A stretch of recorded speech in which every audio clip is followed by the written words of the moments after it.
Merci Marc Chenet d'avoir bien voulu nous accorder cette interview. Je vous en prie. Alors, vous aviez écrit en 2020 La crise permanente, l'oligarchie financière et l'échec de la démocratie. En 2021, mais je pense que c'est en italien, l'injustice sociale à l'heure de la financiarisation et de la digitalisation de l'économie. Et puis là, vous sortez, tout récemment, Stop, point d'exclamation, alarme contre la finance casino et la marchandisation du vivant. En deux mots, pourquoi ce nouveau livre? On a peut-être une petite idée avec ça commence par Stop. Oui, c'est ça. Bon. Effectivement, lorsqu'on est dans une impasse, qu'est-ce qu'on doit faire? S'arrêter, justement, stop, Oui. réfléchir et changer de direction. Que suggère, que nous impose même les dirigeants actuels, quels qu'ils soient, c'est d'accélérer dans la même direction. Non, justement, stoppez, réfléchissons, allons ailleurs, parce que tous les voyants sont au rouge. Donc il faut bien, ça signifie bien qu'il y a des problèmes profonds. Ce sont les symptômes de problèmes extrêmement profonds. Voilà, donc ces voyants, quels sont-ils? Réchauffement climatique, qu'on a vécu encore cet été, perte de biodiversité, guerre à répétition, guerre permanente, injustice sociale insupportable, etc., etc., et puis une oligarchie arrogante qui domine tout cela. Donc ça suffit. Vous citez, dans l'introduction de votre livre, de mémoire, un truc assez incroyable que beaucoup avaient oublié. C'est les déclarations de Macron fin 2022, lors de la cérémonie de vœux, et, on les cite, « Qui aurait pu prédire la crise climatique aux effets spectaculaires encore cet été dans notre pays ?»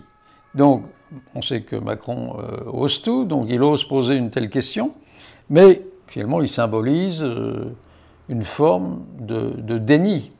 Oui, effectivement, d'abord on le sait depuis longtemps, il suffit de lire les rapports du GIEC pour savoir que les températures en moyenne ne cessent d'augmenter au fil du temps.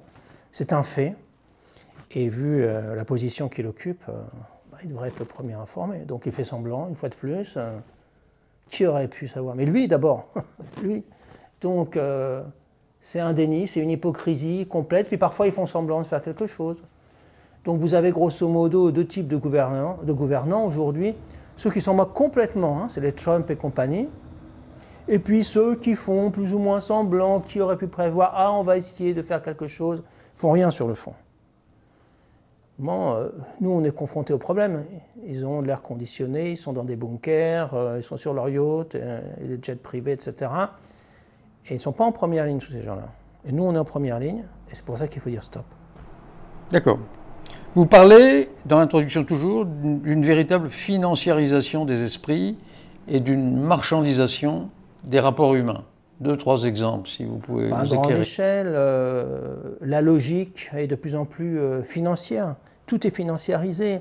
Les rapports humains, combien vaut cette personne, combien vaut une race animale, ça, c'est la biodiversité. La solution pour les tenants du pouvoir, c'est de justement créer de nouveaux marchés, financiarisation de l'économie. Donc une entreprise détruit une espèce quelque part en Afrique, il faudra qu'elle a éventuellement qu'elle s'emploie à la recréer en Amérique latine, ça n'a aucun sens tout cela. Les marchés de CO2, carbone. Donc vous prenez l'avion, vous émettez du CO2, vous achetez des droits et vous vous couvrez comme cela. En fait, ce sont un peu comme des indulgences. Vous achetez une bonne conscience, soi-disant, vous faites semblant, et puis ça ne change rien sur le fond. Donc voilà, un univers financiarisé complètement, et dominé en grande partie par le monde de la finance. C'est-à-dire qu'il faut que les grandes banques, les fonds spéculatifs soient satisfaits des gouvernants. Donc vous avez vraiment ce bloc de la finance, des grandes banques qui sont dites systémiques, too big to fail, c'est-à-dire que, bon, elles ont deux béquilles pratiquement, c'est les banques centrales qui interviennent d'abord lorsque tout vacille, puis en dernier instance, c'est nous, par le biais des impôts, donc le citoyen, le contribuable. Donc un système qui est dominé par la finance, qui capte à grande échelle les richesses de ce monde. Donc c'est un système parasite qui a été mis en place, que l'on subit jour après jour. Et puis ce système financier, bien sûr, travaille avec les entreprises des GAFAM, comme on dit, les Google, les Meta, etc. Une sorte de symbiose, contrôle sur le genre humain à grande échelle, les téléphones portables sont des espions, etc. Insupportable. Puis vous avez bien sûr avec tout cela le système des armements, de la guerre. Et donc tout ça c'est plus qu'un avenir sombre, c'est une réalité déplaisante dont il faut se détourner pour trouver une autre direction. Donc pas seulement pour nous, pour le genre humain en général, pour des individus qui ne sont pas encore nés et qui ont le droit comme nous, tout simplement peut-être de respirer de l'air pur et de boire de l'eau fraîche. Et là, on va vraiment dans une direction inquiétante. Oui. Et alors, on l'entend sempiternellement sur tous les médias mainstream, les marchés sont inquiets. Les marchés sont inquiets. Donc, vous avez commencé à l'évoquer, mais il y a des personnes, il y a des responsables de ces marchés inquiets. Qui sont-ils? D'abord, c'est nous, citoyens, qui devrions être inquiets des marchés. Parce qu'ils jouent un rôle inquiétant et antidémocratique de toute manière. Alors derrière les marchés, ce sont des individus, des hedge funds, des institutions financières, des banques centrales qui tirent les ficelles. Et donc il ne s'agit pas de satisfaire les marchés, parce que le but de la plupart des hommes politiques, qu'ils soient de gauche ou de droite, c'est de satisfaire les marchés. Alors ce sont les... De gauche et de droite. Oui, de gauche et de droite, ce qu'on observe. Qui reçoit en grande pompe Trump actuellement en Angleterre, un Premier ministre dit de gauche. Dit de gauche, oui. Donc, satisfaire les marchés.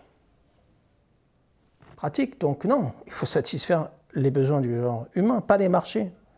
Les marchés sont toxiques. C'est un ogre qui veut toujours plus de sacrifices. Donc, accumuler, parce que le fonctionnement même des marchés, c'est de permettre aux plus riches de l'être encore plus, de le devenir encore plus. Et aux plus pauvres, bien, d'accumuler la pauvreté, non pas les richesses, des différences sociales insupportables. Donc cette dynamique est dangereuse, elle est toxique, et il faut non pas satisfaire les marchés, mais il faut stopper cette dynamique aussi, qui est antidémocratique, qui nous amène, encore une fois, qui nous a placés dans une impasse, et qui répond aux intérêts d'une infime minorité de la population, les 0,0001%, les Elon Musk, etc., les milliardaires, qui refusent de donner même quelques miettes ici ou là, qui veulent concentrer leur pouvoir comme jamais dans l'histoire. Ça ne s'est jamais vu. Non seulement une telle concentration de richesse, mais la vitesse à laquelle ça se produit. Avant, ça se faisait génération par génération. Non, c'est des gens qui veulent tout et tout de suite. Donc des gens extrémistes. Donc les banques centrales font partie de ces acteurs qui contribuent à maintenir un système qui tient plus le coup, qui ne tiendrait plus le coup sans eux. C'est ça. Donc finalement, l'indépendance des banques centrales, c'est donner un pouvoir que peut-être aucun autre acteur de ces marchés financiers n'a. Bon, d'abord, c'est une plaisanterie, cette fameuse indépendance des banques centrales. Elles dépendent de qui? Des marchés financiers. Donc il fallait un peu retirer le pouvoir public et le placer en direction des marchés financiers. Parce qu'elles répondent à quoi ces banques centrales? Elles répondent aux intérêts des marchés financiers, justement, auxquels vous faisiez allusion, aux intérêts des grandes banques et des grands acteurs financiers. Quand les marchés chutent profondément, on l'a vu avec la Covid, avec d'autres exemples, les banques centrales interviennent tout de suite pour que ça redémarre, en injectant, comme ils disent, des liquidités. Donc, une chute des marchés est insupportable pour les banques centrales et une chute des banques systémiques aussi. Il y en a une trentaine de par le monde. Donc ça, c'est pour ça que je dis que c'est la première béquille des marchés financiers. Donc la dépendance, il n'y en a jamais eu. Maintenant, avec Trump, ça prend une autre ampleur.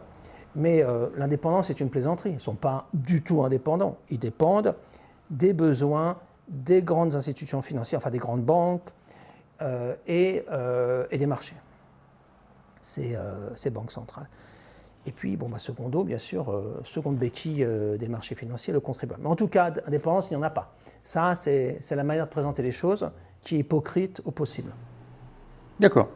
Et vous nous rappelez à juste titre que le capitalisme a fort bien su s'adapter aux dictatures. Vous pourriez nous rappeler quelques exemples passés? On peut remonter au coup d'État au Chili, bien sûr.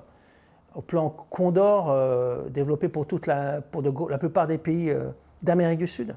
Donc Brésil, Chili, Argentine et d'autres. Donc tout ce qui s'écartait de la ligne de Washington était à bannir. Les dictatures en Grèce à l'époque, bon, vous avez vu comme moi le film Z de Costa Gavras, en Turquie, et puis on peut remonter dans l'histoire. Le business réalisé par de grandes entreprises américaines avec les nazis, bon, les choses sont claires. Bien sûr, les vainqueurs écrivent l'histoire comme ça leur plaît, mais il n'y aurait pas eu de blitzkrieg contre la Russie et la France, par exemple, sans pétrole, bien sûr. D'où venait le pétrole? Ce n'est pas d'Allemagne. Donc, des entreprises américaines ont joué un rôle important. Pas seulement elles, mais aussi l'automobile, les camions pour l'armée, avec des entreprises comme Ford, pour ne pas la nommer, IBM aussi, pour la gestion de tout le matériel. Je recommande un livre au passage, IBM et l'Holocauste, ont très bien documenté. Donc, de nombreuses grandes entreprises américaines ont collaboré à grande échelle avec le régime nazi. Et un des objectifs importants de la Banque des règlements internationaux 6 à Bâle était justement de permettre aux profits américains réalisés en Allemagne d'être rapatriés aux États-Unis pendant que les gens s'entretuaient sur les champs de bataille. Donc beaucoup d'hypocrisie. Et d'ailleurs, c'est l'Allemagne qui finalement a déclaré la guerre aux États-Unis, en premier, je dirais, pas l'inverse, à la suite de Pearl Harbor. Donc, oui, voilà, beaucoup d'hypocrisie. Tant que les chars allemands roulaient en direction de l'Est, ça passait bien, finalement, pendant la Seconde Guerre mondiale. Vous écrivez que pour encore mieux asservir, il faut détruire les armes intellectuelles dont les citoyens pourraient se servir. Détruire les armes intellectuelles. Ah oui, on assiste à un abrutissement à grande échelle, avec des médias à la botte, alors maintenant en plus qui sont dominés de plus en plus par l'extrême droite. Abrutissement à grande échelle pour empêcher, nuire à la réflexion, un langage complexe, abscon. Les gens sont facilement perdus, je veux dire le langage des économistes, traditionnel, je veux dire pour la plupart. C'est vrai qu'après 2 minutes, vous avez envie de faire autre chose. Bon, certains regardent un match de foot, d'autres boivent une bière, et puis c'est insupportable. Donc le langage est un facteur de pouvoir parce qu'il exclut tous ceux qui ne comprennent pas. Donc c'est la pratique de la langue de bois. Vous avez des gens qui font de longues études pour apprendre justement la pratique de cette langue de bois, qui exclut et qui maintient ce pouvoir. Et ça, c'est inquiétant. Le système éducatif n'est bien sûr pas à la hauteur. Vous avez plus de 100 millions de personnes qui ont voté pour Trump aux États-Unis. Voilà, ça c'est un phénomène inquiétant. Hein. Et vous pointez le fait, et on le vit en permanence, de la montée en puissance des régimes libertariens et même des régimes libertariens autoritaires. Mais il faut le comprendre comment? Est-ce que ça veut dire qu'ils sont obligés de franchir un nouveau cap pour survivre et donc aller vers un véritable autoritarisme? Et donc vous parlez aussi de la finance autoritaire sur laquelle Marlène Banquet a écrit. Comment vous expliquez cette nécessité d'en arriver là, finalement? On a affaire à un véritable cancer social. Et la crise de 2007-2008 a permis à ce système de franchir une nouvelle étape, en disant oui, effectivement, quand on est dans une situation de crise, soit on cherche à s'en sortir vers le haut, ou bien on accentue les problèmes. Donc là, ils accentuent les problèmes. Ils ont profité de cette crise, les mouvements libertariens, pour dire nous, on a la solution. Les banques jouissent d'une mauvaise réputation, à juste titre, donc on va contourner le système avec des crypto-devises, avec des hedge-fonds, avec des partis qui poussent dans cette direction, donc ces partis libertariens. Maintenant, on voit les Trump, les Milley, etc. Donc, tout est permis. Tout est permis. Vous voyez des gens qui arrivent avec des tronçonneuses, comme Milley. Ce sont des gens qui sont déments, au bout du compte, mais qui sont au pouvoir. Donc, des chefs mafieux, c'est un racket organisé. Il faut tout encore plus rapidement, en s'appuyant sur les technologies de l'information. Et les directeurs maintenant de ces institutions sont à la botte. On a vu Bill Gates récemment être adoubé par Trump. Ils prêtent allégeance, tous ces gens-là. Ils prêtent allégeance. Donc voilà, un système vertical, parce que les limites du néolibéralisme, on les a vus avec la crise de 2007-2008, soi-disant des marchés libres, efficaces, qui allaient régler les problèmes. Le système a volé en éclats en 2007-2008. Et ils accélèrent, justement, c'est le problème. Ils accélèrent dans cette direction en disant non, on ne veut pas moins de marché, on en veut plus, encore soi-disant plus libre, etc. Ça, c'est une plaisanterie. Ça se transforme, enfin, ça devient apparent maintenant, ça devient clair, c'est une dictature, système vertical, où quelques individus se proposent tout simplement de dominer le monde. Et bon, c'est pas étonnant vu leur logique. Mais ce à quoi on a observé tout de même ces derniers temps, en particulier en Europe, avec la réaction ou la non-réaction au diktat de Trump, c'est tout simplement incroyable. C'est une farce pitoyable, une farce de mauvais goût, une soumission anticipée de la part de politiciens, d'acteurs de troisième catégorie, qui n'ont cesse de vouloir satisfaire, devinez qui, pas les gens qui ont voté dans les différents pays, qui ont voté pour eux ou pas, non, le roi Donald. Mais c'est une dictature. Donc, on pourrait peut-être lui faire plaisir si on a acheté plus d'armes, plus de F-35 en Suisse, plus de pétrole, plus de gaz. Mais qui sont ces gens-là? C'est une caricature des démocraties. Enfin, il n'y a pas de démocratie, bon, ça c'est clair. Donc, leur objectif, encore une fois, est de satisfaire le roi Donald. Donc, on a affaire à un système mafieux, un système de racket organisé, et sans réaction. C'est tout de même incroyable. Donc, la réaction, je ne m'attends à rien de ces individus qui dirigent en Europe. Mais stop, c'est-à-dire, bon, les autres, enfin, nous, il faudrait peut-être ouvrir les yeux, puis dire, ça ne va pas, non? Quel type de système allons-nous laisser aux générations à venir? Un système corrompu au possible, des individus soumis à un système mafieux? Non, donc il faut réagir, oui, c'est ça. Et en quoi le monde des crypto-devises crée comment dirais-je, un nouvel espace que j'imagine considérable pour finalement ce qu'on appelle aussi la finance de l'ombre. Oui, d'abord je précise ce qu'est la finance dite de l'ombre. Donc oui. Il s'agit d'institutions financières qui ne disposent pas de licence bancaire. D'accord, oui, ça c'est très important. Voilà, donc BlackRock par exemple n'est pas une banque. Les hedge funds ne sont pas des banques. Donc ça c'est une des définitions, si vous voulez. Donc c'est autorisé, mais tout de même curieux. Supposons que vous ayez deux types de conducteurs de voitures, ceux qui disposent d'un permis de conduire et puis les autres. Donc la police arrête un conducteur, permis s'il vous plaît, non moi je fais partie de l'autre classe. Ah bon, circulez, c'est bon. Donc on dirait, ils sont malades. Non, mais ça existe, donc voilà. Ça veut dire pratiquement, pour résumer, ça veut dire qu'ils ne sont pas régulés, ils font ce qu'ils veulent.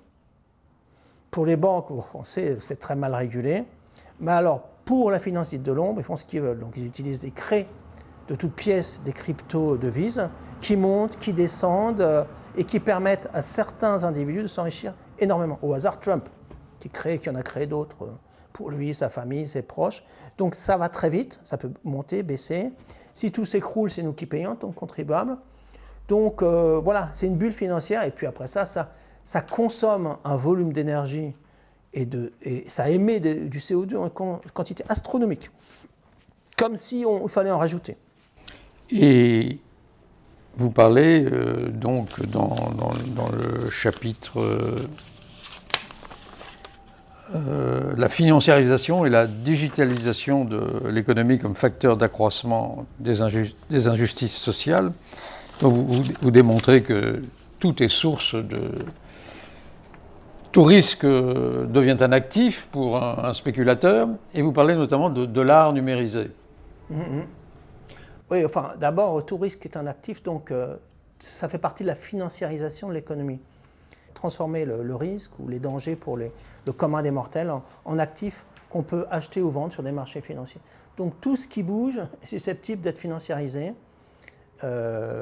et certains en tirent profit. Donc là, on a une étape de l'histoire qui permet, encore une fois, une accélération, une énorme accélération de la concentration de richesses en quelques mains. Comment?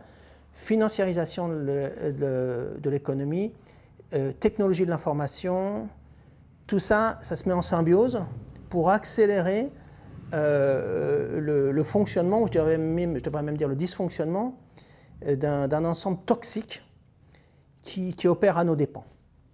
Donc voilà, maintenant ce qu'il faut, c'est introduire au moins des grains de sable dans les rouages de la machine pour qu'elle ralentisse et puis qu'on change de machine. Parce que l'économie est une science sociale, ce n'est pas la physique. Donc il y a des lois de cette économie, mais si on veut d'autres lois, on peut changer d'économie puis avoir d'autres lois. Donc changeons d'économie parce que celle-là, elle est moribonde. Alors vous développez quelque chose de très très intéressant. Donc vous dites que d'autres rapports de domination que celui traditionnel du travail capital se juxtaposent maintenant pour créer des sources de profit différentes et accélérer l'accumulation des richesses. Alors, c'est quoi ces nouveaux rapports de domination? Vous en citez plusieurs. Bon, le principal, c'est celui-là. C'est effectivement l'exploitation par le biais du travail salarié. Maintenant, oui, concernant la financiarisation de l'économie, il y a ce que capte la sphère financière. On a eu l'occasion de discuter à d'autres reprises d'une taxe sur les transactions financières. Mais chaque fois qu'une transaction est opérée, ça n'est pas gratuit. Vous utilisez une carte de crédit, Visa, American Express n'est pas gratuit. Les transactions électroniques, c'est au moins 150 fois le PIB mondial. Soyons prudents, disons 150 fois. Au moins. Soyons prudents, supposons que ça corresponde seulement à 100 fois, c'est déjà énorme. Supposons que la taxe moyenne, ça soit 0,1%, ce qui est déjà optimiste, parce que souvent c'est bien plus en moyenne. Donc vous prenez ces deux chiffres, c'est comme si chaque année, le secteur de la finance, si vous combinez ce 100% et ce 0,1%, c'est comme si chaque année, le secteur de la finance captait 10% du PIB, la richesse produite chaque année. 10%. Encore, avec ces chiffres-là. Et ça, c'est probablement optimiste, en fait, c'est probablement bien plus. Donc c'est un système, un secteur parasite qui capte de plus en plus de richesses. Et d'ailleurs, on le voit avec les salaires, les rémunérations octroyées aux directeurs des grandes banques. Système destructeur. Et donc voilà un cap. Donc ça, c'est un nouveau rapport, c'est un rapport qui s'ajoute au précédent, qui permet aux richesses, aux plus-values créées dans d'autres secteurs de l'économie de s'accumuler dans le secteur financier pour en faire profiter certains. Voilà, donc c'est juste pour donner un exemple. Après ça, bon, il y a le pouvoir des GAFAM, etc., etc. Un système fiscal, on peut combiner les exemples, mais juste pour illustrer avec ces taxes, avec cette taxe privée qui existe aujourd'hui sur toutes les transactions financières. Se juxtapose à cela la relation créditeur-débiteur vu le volume des dettes énorme, donc public et privé ensemble, 300-400% du PIB. Donc ça, c'est une rente, entre autres pour les plus riches, qui investissent dans des titres d'État, des obligations d'État, et puis qui perçoivent le taux d'intérêt. Et bon, la classe moyenne a du mal à survivre tout de même. Par rapport, si je compare à il y a 50 ans, la classe moyenne pouvait s'acheter un appartement, là il faut s'endetter, donc ils s'endettent. Trop souvent, ils sont pris à la gorge, ont du mal à rembourser. Les intérêts sont perçus par une classe très riche qui le devient encore plus. Donc c'est une autre relation. Après ça, il y a la relation effectivement entre utilisateurs des services numériques et puis les sociétés qui utilisent tout ce flot d'informations qui est fourni gratuitement, qui l'utilisent pour accentuer leur pouvoir de monopole. C'est insupportable et c'est dangereux. Ça génère un contrôle de la population sans limite. Bon, après ça, on peut toujours ajouter bien sûr la relation contribuable-État, c'est-à-dire que les riches, les super riches payent de moins en moins d'impôts proportionnellement. L'État s'endette à grande échelle pour faire plaisir au système militariste, aux producteurs d'armes aussi, et pas seulement. Et puis, les impôts sont perçus pour rembourser des dettes dans des objectifs inquiétants, liés à la guerre, etc. Donc, beaucoup de relations qui se juxtaposent à celles, effectivement, capital-travail.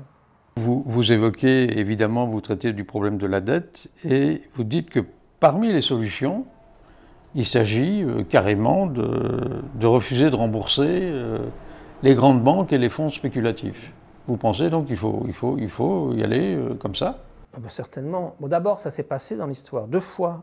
Je ne parle pas de la Grèce, je parle de l'Allemagne. 2 fois, donc une fois après la Première Guerre mondiale, une fois après la Seconde, l'Allemagne n'était pas en situation de régler sa dette. Donc une grande partie de ses dettes a été pardonnée.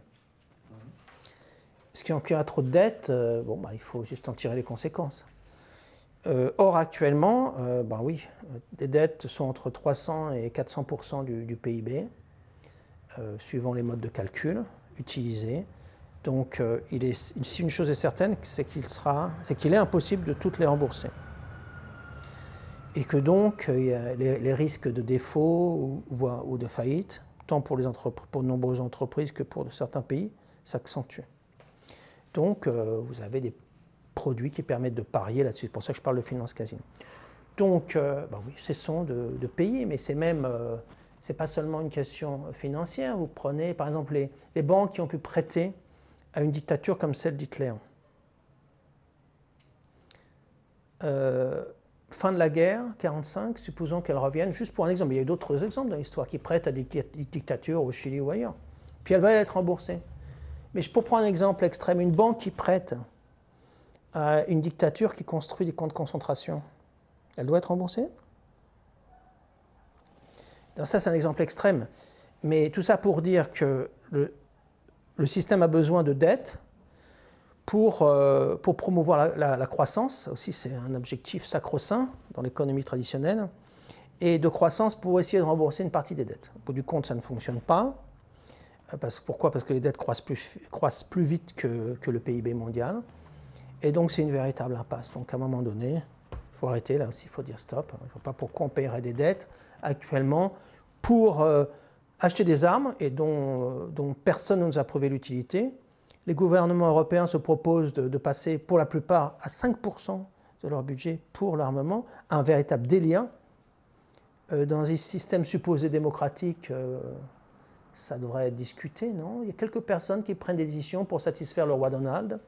Et nous, on devrait... Donc le résultat de tout cela, c'est que les dettes s'accroissent. Et nous, on devrait payer ces dettes.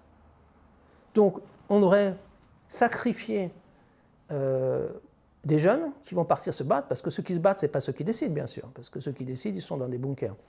Donc, d'une part, sacrifier des jeunes de toute l'Europe, et d'autre part, en plus, payer? Non, là aussi, il faut dire stop. Donc, c'est un système de dette malsain qu'il faut arrêter. Oui. Alors, vous traitez également dans le chapitre 3 des dérèglements climatiques et des leçons à tirer, comme vous dites, de ces étés meurtriers. Et vous parlez notamment des COP. Et vous ironisez vous les appelez les COP 1, INS. Voilà. Est-ce que vous pourriez nous dire ce que vous pensez de ces rassemblements qui sont finalement des rassemblements médiatiques et puis point barre, quoi. Bon, c'est pitoyable. Effectivement, c'est des copains qui se retrouvent une fois par an pour faire semblant et puis surtout pour signer des contrats pétroliers ici ou là. Donc, ça n'a aucun intérêt pour le commun des mortels. Il faut s'en distancer.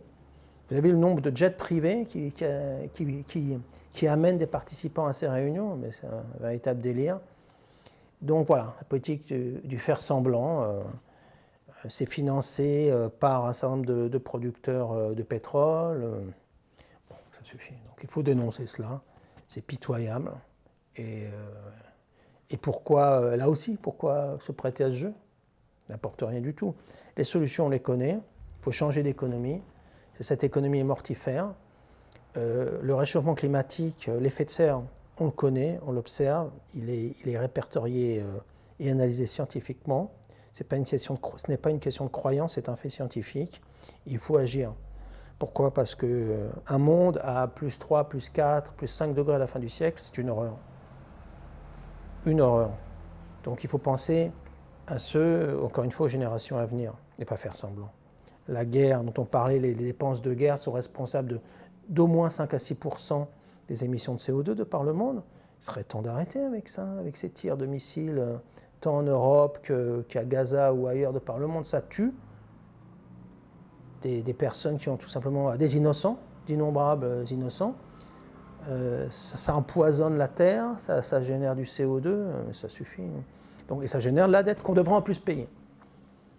Mais je vous écoute, donc voilà, donc il faut simplement prendre les choses au sérieux.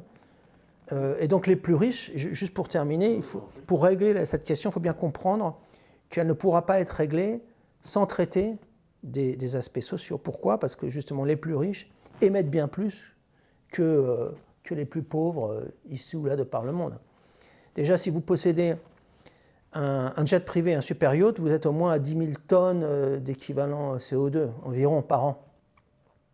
Il faudrait, selon les accords de Paris, être à 1 ou 2 tonnes. Donc vous possédez, voilà, l'apparat. Vous avez l'apparat d'un super riche, vous êtes à 10 000 tonnes. Puis après ça, de par vos investissements, c'est bien plus. Et vous venez donner des conseils, enfin, ces gens-là viennent donner des conseils dans le cadre des COP, pour dire non, il faut réduire, il y a trop de population de Parlement. Non, c'est pas, le problème n'est pas qu'il y ait trop de population. Le problème, c'est qu'il y ait des super riches qui sont extrêmement arrogants, qui émettent énormément. Quelqu'un comme Musk utilise son jet privé plus d'une fois par jour. Et puis, bon, toutes ces SUV, ces 4x4 aussi en Europe, on dirait qu'on est en Amazonie. Donc la taille des voitures augmente et le nombre de personnes par voiture diminue. Donc on se demande la logique dans tout cela. Donc ça, c'est pour la classe moyenne haute, montrer qu'on est capable de s'acheter un 4x4. C'est tous ceux qui confondent l'être et l'avoir. Ils existent parce qu'ils ont une grosse voiture. Bonne chance. Vous parlez d'arnaque de la finance durable. Vous parlez d'éco-blanchiment et vous dites même que la finance durable, c'est un oxymore. Oh, bon, c'est une arnaque. À ce point oui, bon, c'est une arnaque. Il n'y a pas de finance durable. C'est une manière de présenter les choses. Ça, c'était avant Trump. Pour se faire de la publicité pour un certain nombre d'institutions. Mais la finance est basée sur, justement, elle génère la financiarisation de l'économie, de la nature. Et sa solution, la finance durable, c'est de dire justement, on crée de nouveaux marchés.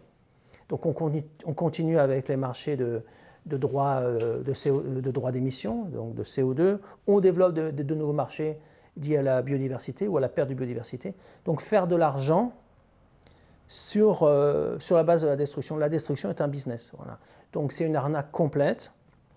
Et puis il y a des gens qui s'y prêtent, qui font semblant d'eux. Il y a des conférences, il y a des collègues qui sont intéressés dans le monde académique, qui font semblant. Donc moi j'ai vu dans le cadre du monde académique ce que ça voulait dire. Et donc je m'exprime, voilà, c'est ça. Donc oui, il faut s'en dissocier, clairement. Comment vous expliquez le décalage qui selon moi, existe entre la plupart des partis politiques écolos, le décalage qui existe entre la gravité de la situation, la nécessité vraiment de changer complètement de système, et puis leur discours qui semble prendre en compte la gravité du système, mais finalement, au plan économique, on a l'impression que leur programme, c'est vraiment de l'eau tiède.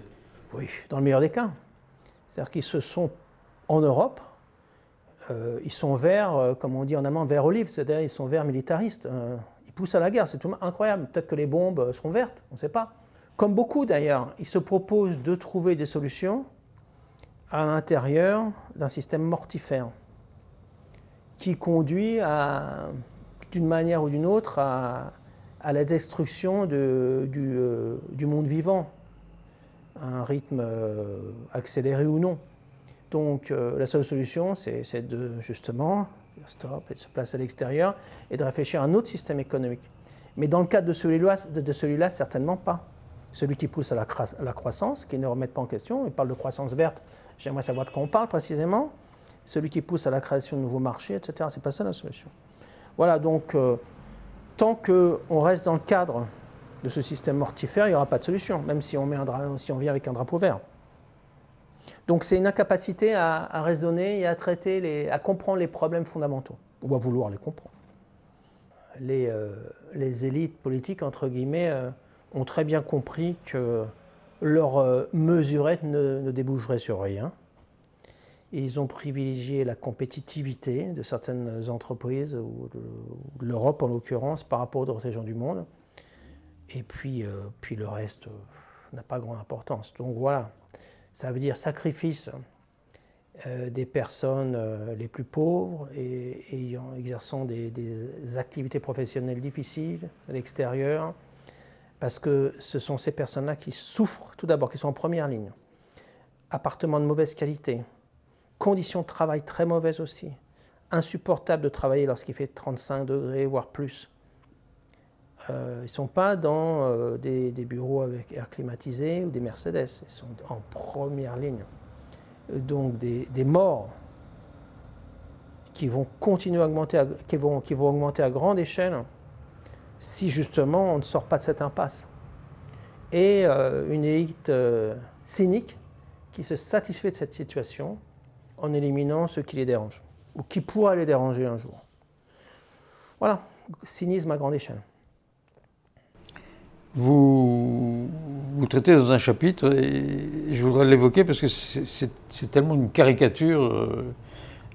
Vous parlez de l'exemple du Crédit Suisse, et vous mettez en exergue, avant de développer cette histoire terrifiante, la remarque d'un gangster, enfin la phrase d'un gangster: « J'ai appris trop tard qu'il est plus simple et plus rentable de voler les gens légalement ». Dites-nous un peu en quelques mots, notamment quelques jours avant la faillite du Crédit Suisse, ces grands cabinets d'audit qui disent que tout va bien, il n'y a pas de problème. Enfin, si vous pouvez nous expliquer un peu ça. Tout va bien, Madame la Marquise. Enfin, pour certains en tout cas. Pour revenir d'abord à ce qu'a dit ce gangster, il a tout à fait raison. Si vous voulez piller une banque, aujourd'hui une grande banque, il ne faut pas y aller avec, avec une arme. Non, vous devenez directeur de la banque. Ben, c'est bien plus efficace. Les directeurs du Crédit Suisse, vous voyez, ils sont sortis les poches pleines et la mine heureuse. Et ce n'est pas de leur faute, et c'est triste bien sûr. Il y a eu des rumeurs, un complot de l'étranger. Ils ont gagné des sommes énormes, ils partent ici, ils peuvent jouer au golf là, ils ne vont pas en prison. Donc voilà, donc il a raison, il a compris le gangster, il l'a regretté à la fin de sa vie. Effectivement, donc vous venez avec un certain diplôme, un MBA ici, une petite expérience, vous gravissez l'échelle, et puis si vous avez la chance de devenir CEO, parce que maintenant on dit CEO, ça fait bien. À l'Est on est oligarque, ici on dit CEO, mais enfin bon, sur le fond, quelles sont les différences? Voilà, donc vous pillez la banque, donc pratiquement ça veut dire quoi? Ça veut dire vous augmentez les risques que prend cette banque de manière indue. Pourquoi? Parce que vous, en tant que directeur, vous savez que si ça tourne bien, vous encaissez les bénéfices. Si ça tourne mal, c'est le contribuable qui paye, ou bien la banque centrale qui va intervenir. Dans un cas comme dans l'autre, il n'y a pas de souci. Donc, privatisation comme toujours des bénéfices et socialisation des pertes. Donc voilà, prendre des risques, se payer des bonus, ça veut dire se payer des bonus à grande échelle, payer des dividendes aux actionnaires. Tout ça, comme la banque génère des pertes, ben, en empruntant. Incroyable, donc je reviens à la question des dettes, ce qu'a fait Crédit Suisse, elle a emprunté à grande échelle. Mais qui pouvait prêter à Crédit Suisse en sachant, il devait être clair que bon, l'objectif était de se distribuer des bonus et des dividendes absurdes. Donc voilà, c'est se payer sur la bête. Et puis, bon, ces gens disparaissent dans la nature et ils vont sévir ailleurs jusqu'à la prochaine fois. Donc effectivement, 4 jours avant l'annonce officielle de la débâcle, en l'occurrence le 15 mars 2023, déclaration de la Banque nationale ainsi que de la FINMA, qui est censée réguler les marchés, en disant finalement tout est sous contrôle, pas d'inquiétude, Crédit Suisse satisfait aux règles strictes en vigueur en termes de capitaux propres et de liquidités. 4 jours après, conférence de presse, les mêmes acteurs entourés des directeurs des banques, des représentants de l'État, nous expliquent que ben voilà, c'est terminé. Alors, bon, c'est nous prendre pour des idiots. Parce que comment se fait-il que si tout allait bien le 15, comment se fait-il que tout aille mal le 19? Et tout allait bien le 15, et quelques heures après, Crédit Suisse a demandé un crédit de 50 milliards de francs à la Banque centrale. Mais si tout va bien, pourquoi Crédit Suisse avait besoin, quelques heures après cette déclaration lignifiante, de 50 milliards de francs? Et aucune justification de la part de la Banque nationale ou de la FINMA, rien. Donc la prochaine fois, si vous lisez dans la presse, ou si on lit dans la presse pour l'unique grande banque qui est encore dans ce pays, UBS en l'occurrence, que selon la Banque nationale, la FINMA, tout est en ordre pour l'UBS, vous réfléchirez à 2 fois sur le sens de cette phrase. Voilà. Donc un château de cartes qui peut s'écrouler à tout moment, et puis qui est rafistolé ici ou là, encore une fois, avec les banques centrales et le contribuable en dernière instance. Cette banqueroute, en quelque sorte, du système financier, et il y a une banqueroute du système politique, qui non seulement accepte tout cela, mais promeut ce système mortifère, et puis une banqueroute, et on va y venir probablement du monde académique, en économie, qui ferme les yeux, qui regarde ailleurs, et qui aussi tient des propos lénifiants, dont tout va bien, ne vous inquiétez pas. Et qui répète à satiété les mêmes balivernes, solution, créer de nouveaux marchés, les marchés sont efficients, parfaits, et puis croissance. Venons-y justement, puisque vous dites que la formation économique est un rouage essentiel du système actuel, et vous n'y allez pas avec le dos de la cuillère, puis vous consacrez un chapitre entier de votre ouvrage à sciences économiques et corruption académique. Moi, franchement, je ne pensais pas que c'était à ce point, donc j'aimerais bien que vous nous expliquiez. Oui, alors, suivant les cas de figure, on peut parler de corruption, de complaisance, de connivence. Je vous laisse juger, mais les faits, quels sont-ils? En Suisse, comme ailleurs, en Europe ou aux États-Unis, les professeurs dans le domaine, le plus souvent, sont divisés en deux groupes. Ceux qui perçoivent des compléments de salaire de la part de certaines institutions financières et ceux qui aspirent à en percevoir. Donc bien sûr, il y a une minorité qui reste, dont je fais partie. Je ne suis pas le seul, il y en a d'autres, qui peuvent s'exprimer de manière indépendante. On est censé profiter d'une liberté académique ou d'une certaine liberté académique. Et j'en disposais à Zurich, donc je l'ai utilisé. Mais il faut le faire. Pourquoi? Parce que quand on est professeur en Europe, eh bien, il faut pouvoir utiliser cette liberté pour s'exprimer, pour observer, analyser les problèmes et proposer des solutions. Il y a un contrat implicite avec le contribuable qui est justement celui-là. On vous paye correctement pour que vous aidiez à trouver des solutions. Pas pour que vous teniez des propos lénifiants en disant tout va bien, ne vous inquiétez pas, et puis quand tout s'écroule, on fait autre chose. On est aux abonnés absents quand les journalistes viennent.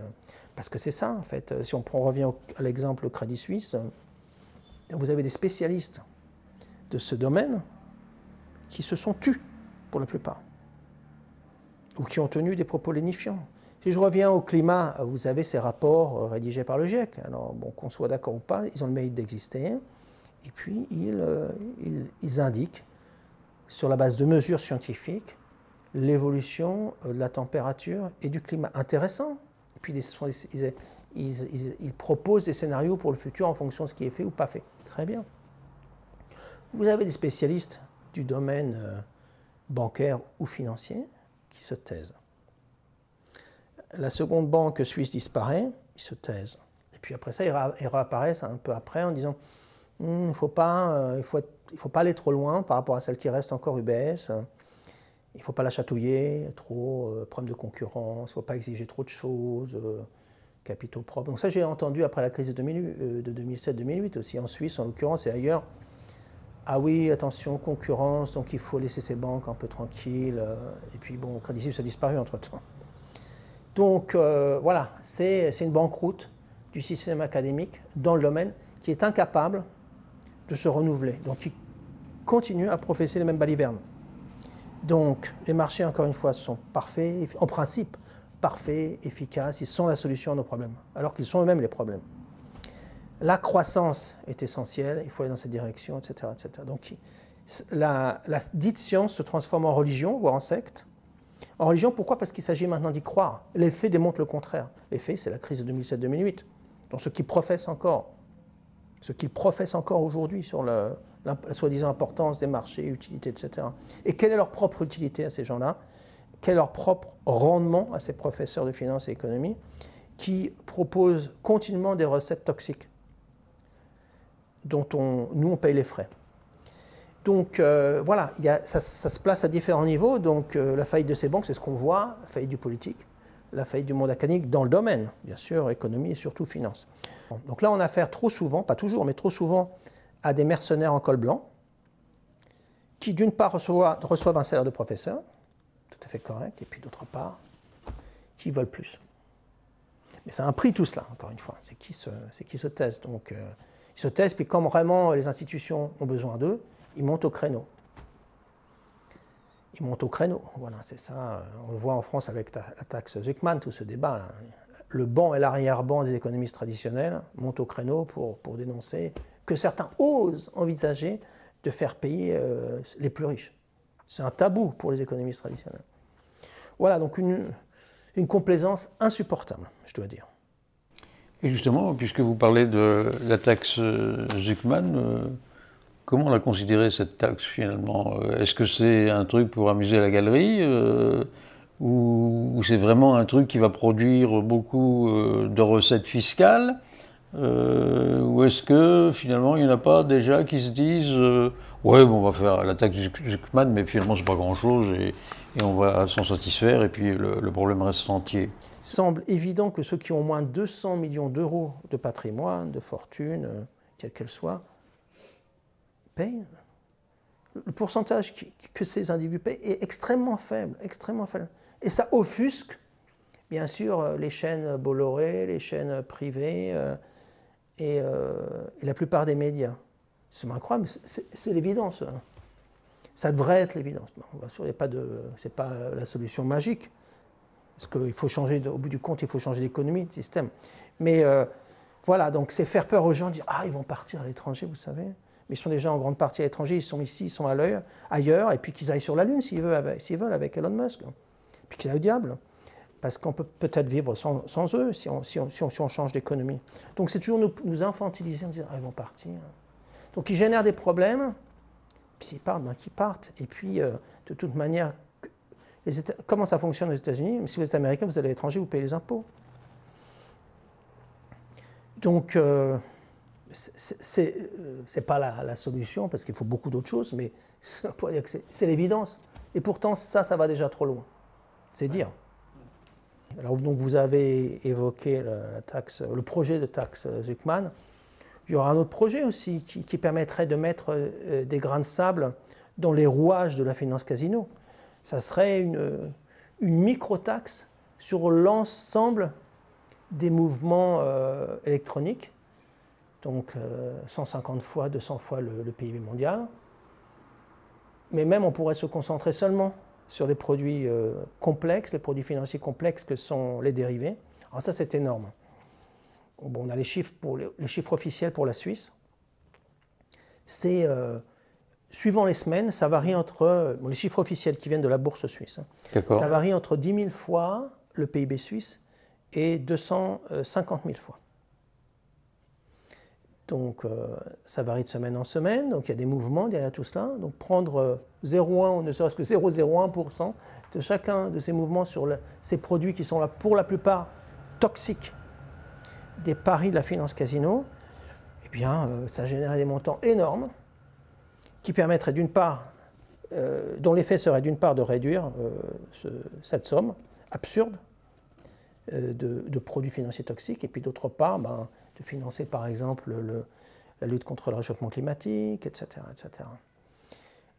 Ça a pris un volume incroyable. Donc ça permet de manière discrète à des gens qui étaient extrêmement riches de l'être encore plus.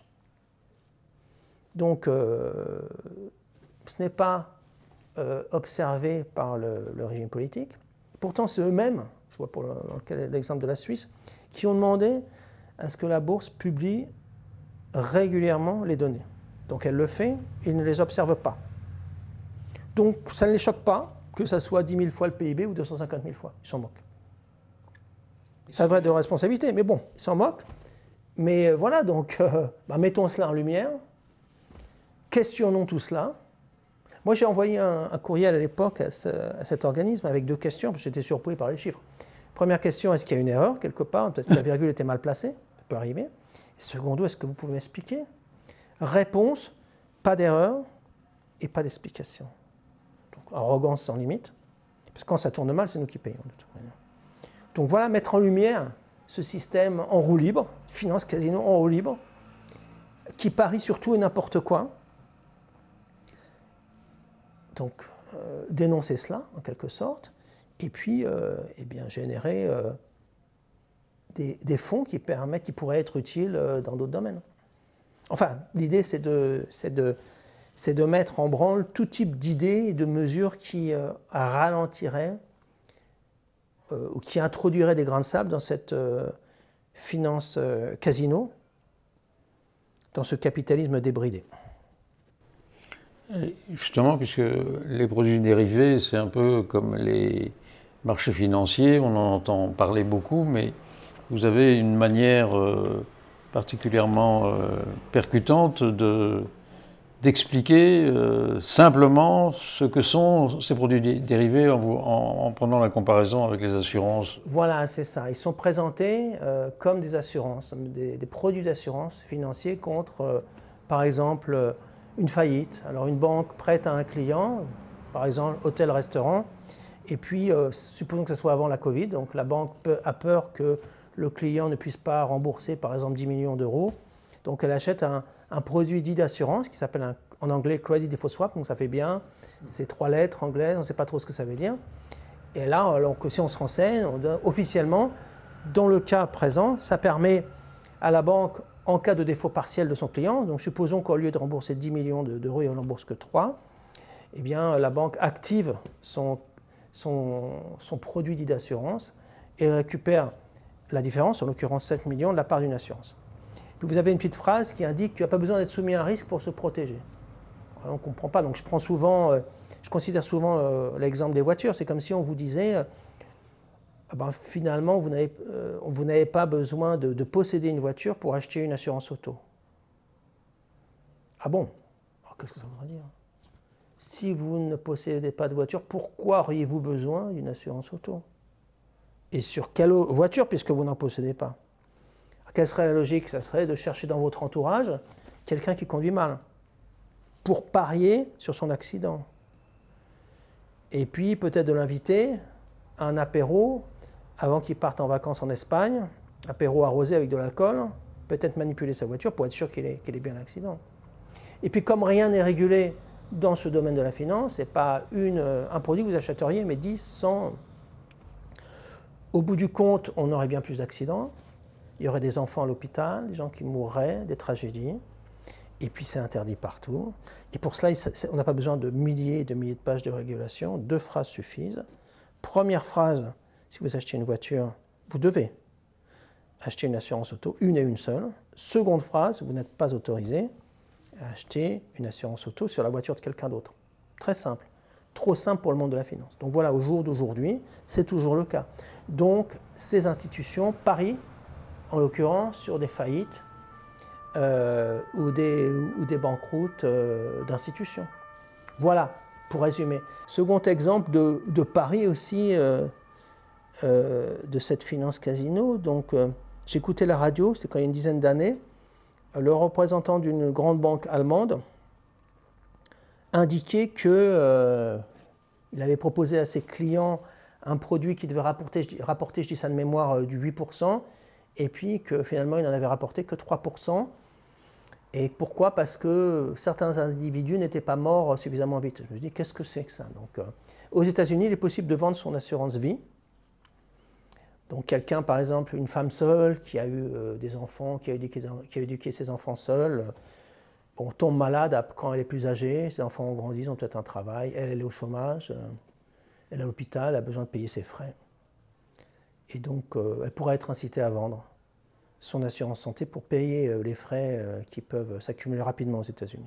Vous avez des représentants des grandes banques, de certaines grandes banques aux États-Unis, qui vont dans les hôpitaux et qui disent, par exemple, à cette dame, « Madame, vous avez besoin d'argent, on vous achète votre assurance vie, comme ça vous pourrez vous payer vos frais médicaux, pour le moment en tout cas. » Et puis, que vont faire ces institutions financières? Elles vont chercher des investisseurs, en Europe ou ailleurs, qui vont voilà, s'intéresser à ces produits, les acquérir, et le rendement sera d'autant plus élevé que la personne mourra vite. Alors, ce que font ces grandes banques, c'est qu'elles combinent, elles diversifient, pour reprendre leurs termes. Donc, qu'est-ce que ça veut dire dans l'occurrence? C'est chercher des gens qui ont peut-être le sida, le Covid, etc., enfin, le cancer, combiner tout ça dans un portefeuille, limiter les risques. Quels sont les risques? Que la personne ait l'impudence de prolonger sa vie trop longtemps. Et donc le rendement sera d'autant plus élevé que les personnes mourront rapidement. Juste pour donner un autre exemple, voilà, de ces paris. Paris sur tout. Sur la mort, sur les destructions, sur beaucoup d'autres choses. C'est ça, sur les accidents en tout genre, voilà. Système toxique et mortifère. Ok, alors, vous pourriez peut-être nous parler de... Vous évoquez ça, je ne me souviens plus du titre du livre de Keynes, Lettre à mes petits-enfants. Oui, c'est ça. Si vous pouvez un peu... Oui, et ses prévisions pour 2030, je crois. C'est ça, très intéressant. Donc, il avait prévu que si, effectivement, s'il n'y avait pas de guerre de grande ampleur, et de crise de grande ampleur, malheureusement il y en a eu, on allait travailler beaucoup moins, environ 16 heures par semaine. Parce que, effectivement, dans une société qui devrait être bien organisée, lorsque la productivité augmente de manière régulière, eh bien, ça devrait se traduire par plus de temps libre pour se former, pour profiter de la vie avec ses amis, sa famille, etc. Dans une société mortifère comme celle d'aujourd'hui, ça se traduit par de la pauvreté et du chômage. Donc ça, c'est déjà un dysfonctionnement majeur. Donc voilà, par rapport à ces prévisions, malheureusement, il y a eu la Seconde Guerre mondiale. Et donc là aussi, c'est un autre dysfonctionnement. Sans parler de la première, où deux nations dites libérales, à des degrés divers, la France et l'Allemagne s'affrontent et génèrent une destruction sans précédent. Donc voilà, ce qui avait prévu, personne intelligente et ô combien intelligente, qui avait analysé la situation et sur la base des chiffres de l'époque avait prévu cela. Et ce qui serait faisable si l'économie n'était pas mortifère. Vous vous rendez compte de tout ce qui est consacré non pas à la production mais à la destruction. Toutes les armes qui sont créées, les drones, les missiles pour tuer ici, là de manière efficace, mais organisant cela pour la vie, pas pour la mort. Donc voilà, si au conditionnel, si la technologie actuelle était utilisée dans le cadre d'une autre société pour développer la vie et non pas la mort, eh bien oui, on devrait le voir parce que tous les moyens technologiques sont rassemblés, enfin les principaux aujourd'hui, pour vivre mieux, en paix, mais non, parce qu'il y en a qui veulent toujours plus de richesses, plus de terre, etc. Et c'est ça qui crée de profonds déséquilibres actuels, les profonds déséquilibres actuels.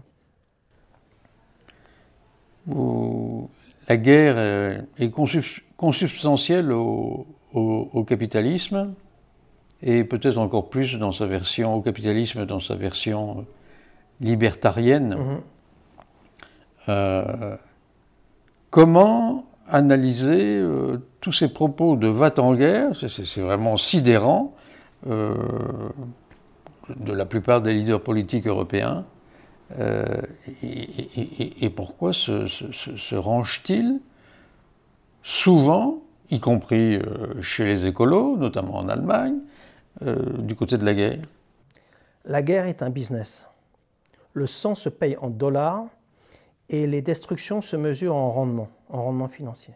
Donc on a affaire à un monde cynique dans lequel les massacres sont perpétrés au nom de la vie, les mensonges sont perpétués au nom de la vérité et l'opacité est promue au nom de la transparence. Donc voilà, il faut bien intégrer tout cela. Justement pour changer de direction. Parce qu'il faut cette toxicité, il faut s'en débarrasser.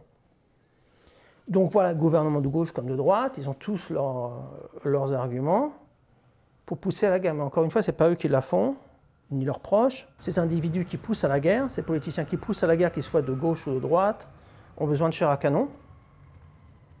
Donc il serait temps de réagir. Vous aviez un Jean Jaurès à Paris en 1914 qui a été assassiné. Et vous aviez tout de même une masse d'individus qui étaient contre ces charniers. Là, qu'est-ce qu'on a à gauche? Prenez le cas de la France, un parti dit socialiste, un Glucksmann pousse à la guerre. C'est insupportable. Non, il faut réagir. Très bien. Alors, justement, en exergue de votre conclusion, vous citez Hannah Arendt. Il ne faut pas courber les chines, mais se défendre. Alors, comment faire maintenant? Bon, d'abord, briser l'isolement, parce que ça, c'est délicat. Chacun est dans son coin, donc s'organiser, réagir, stopper, se faire entendre. s'exprimer contre la militarisation et le nationalisme qui montent en puissance en Europe et dans le monde, le dire clairement. Ce n'est pas une solution, c'est un problème. Et on en a assez souffert en particulier en Europe avec ces deux grandes guerres. Assez de nationalisme, assez de militarisme. Et puis, s'organiser. Comment des mouvements. Il faut qu'il y ait des mouvements sociaux. Mais ça ne tombe pas du ciel, donc ça se prépare avec des discussions, des lectures. Éviter les impasses. Des partis qui se prétendent de gauche, et puis bon, on voit les résultats. Je ne parle pas des partis de droite, c'est clair, ou d'extrême droite, mais éviter les impasses. Le problème qu'il y a eu à l'époque, c'est ça, c'est que le stalinisme s'est présenté comme la solution, puis ça a été une horreur. Donc, c'est pas dans cette direction qu'il faut aller, c'est pas du socialisme, ce n'est pas du communisme, c'est une dictature barbare, c'était une dictature barbare. Donc, beaucoup de choses à réinventer, mais lire des textes, se réunir, discuter, s'organiser sur la base de grèves. En France, il y a eu ce mouvement Bloquons tout. Qu'est-ce que ça veut dire bloquer tout? Est-ce que c'est en bloquant un rond-point qu'on bloque tout? Ou est-ce que ça se fait différemment? C'était vrai, je veux dire, au XXIe siècle.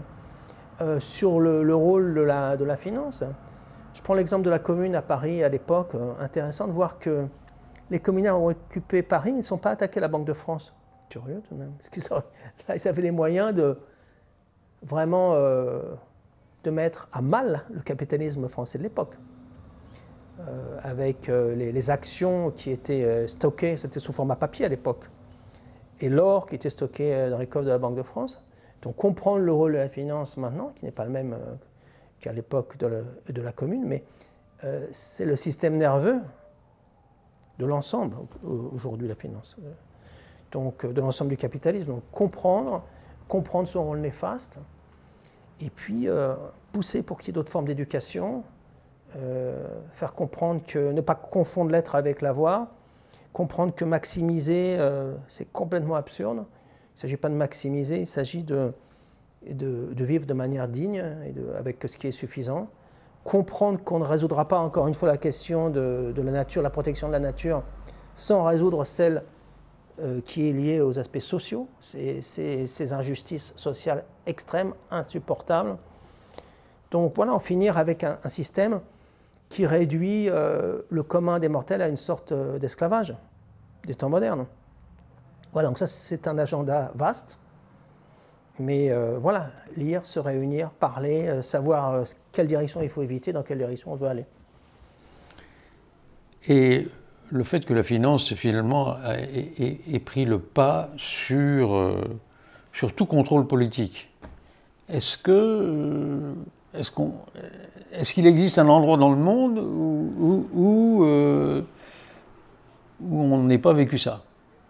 Je ne le connais pas, j'aimerais le connaître. Parce que vous voulez, il y a différentes formes de capitalisme de par le monde et d'accumulation, donc qui historiquement se réfèrent à ceci ou cela. Donc en Russie lié au stalinisme, après ça a évolué bien sûr. Avec Poutine. En Chine aussi, une forme de capitalisme d'État. Vous avez un capitalisme dit libéral qui ne l'est pas, parce que quand on soutient à bout de bras des grandes banques avec de l'argent public, ce n'est pas du libéralisme. Donc un système qui se prétend libéral qui ne l'est pas, un système qui se prétendait communiste à l'époque en Russie ou dans d'autres pays qui ne l'était pas non plus. Vous avez voilà, différentes formes. Un système de capitalisme lié aux monarchies du Golfe, une sorte de dictature aussi. Donc voilà, suivant l'histoire et la géographie, différentes formes, mais qui collaborent, qui coopèrent très bien lorsqu'il s'agit de le faire. Et c'est l'ensemble qui pose problème. Et j'ai une dernière question, mais elle n'est pas forcément dans le fil de votre livre, mais on en parle beaucoup en Belgique, puisqu'en Belgique, il y a encore une forme de secret bancaire. Bon, le secret bancaire n'a pas été totalement aboli, mais j'ai cru comprendre qu'en Suisse, il a été totalement aboli. Mais finalement, que le secret bancaire, on a l'impression, pour le commun des mortels, que le secret bancaire existe ou pas, finalement, ça ne change rien. Pourquoi? Ça ne change rien. C'est suivant les aléas du moment. Tout à coup, les États-Unis ont voulu imposer certaines règles à la Suisse. Après la chute bien après la chute du mur de Berlin, donc ils ont voulu eux-mêmes avoir leur propre paradis fiscal dans le Delaware et avoir moins de concurrence de la Suisse. Donc échange d'informations dans un sens, pas dans l'autre. Bon, voilà, donc c'est un rapport de force entre différentes places financières. Et puis là, comme on l'a vu avec Trump récemment, donc ici l'objectif c'est de satisfaire par anticipation le roi à Washington. Donc s'il veut ceci, enfin bon. De toute manière, avec ou sans secret bancaire, c'est le même type de système. Donc il a répondu à des nécessités du moment, et puis après ça, certains n'en voulaient plus. Mais avec ou sans, les richesses continuent à s'accumuler de manière effroyable, et la misère ailleurs aussi, donc c'est inquiétant, hein, de toute manière. Il y a un truc qui est vraiment peu connu par le citoyen lambda. On revient à la guerre. Tu expliques bien que les énormes dépenses militaires des États-Unis sont en partie financées par d'autres pays. Si tu pouvais nous expliquer comment ça se passe, quoi. C'est paradoxal, c'est-à-dire que beaucoup de banques centrales achètent des obligations du Trésor américain. Donc ça veut dire que les États-Unis réussissent à s'endetter. Comment? Grâce à des banques centrales d'autres pays donc, qui achètent ces obligations. Ça permet aux États-Unis de développer encore plus leur complexe militaro-industriel. Donc voilà, donc une partie de ce complexe, une grande partie, est financée par des dettes qu'on trouve donc des créances que l'on trouve en Chine, en Inde, en Arabie Saoudite, en Europe, toutes ces bases militaires de par le monde. Elles coûtent énormément. Voilà. Elles sont financées, entre autres, pas seulement bien sûr, mais entre autres par cela. C'est pour ça que la dette des États-Unis est énorme, énorme tout simplement.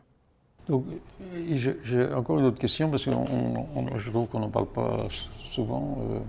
Donc, avec la crise de 2007-2008, les États sont venus au secours des banques, qui étaient pour beaucoup en faillite. Donc finalement, les États sont venus au secours des banques, c'est les citoyens qui ont payé. Est-ce qu'on ne devrait pas dire que les citoyens devraient être maintenant propriétaires des banques? Oui, ils sont revenus, mais ils sont venus au secours, mais sans prendre possession, c'est ça. Donc ils ont renfloué les banques, puis voilà, c'est tout. Donc ils sont là lorsqu'on a besoin d'eux, puis après on les écarte, c'est ça. Voilà, c'est ça le système, donc ils sont là comme bouée de sauvetage d'un système très instable, d'un château de cartes qui peut s'écrouler à tout moment. Donc c'est une crise permanente et il y a des phases plus ou moins aiguës et d'autres le sont moins. Donc voilà, un système toxique qui risque de nous emporter avec lui si on ne réagit pas. Voilà. On voit bien quand on regarde l'évolution de la dette des États, notamment de la France, que la courbe a quand même vachement augmenté suite à 2007-2008.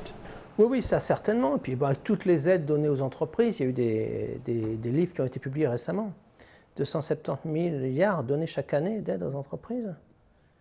Et il faudrait que le citoyen lambda se serre la ceinture parce que certaines multinationales payent très peu d'impôts et parce que M. Macron a décidé qu'il fallait augmenter le budget de la défense.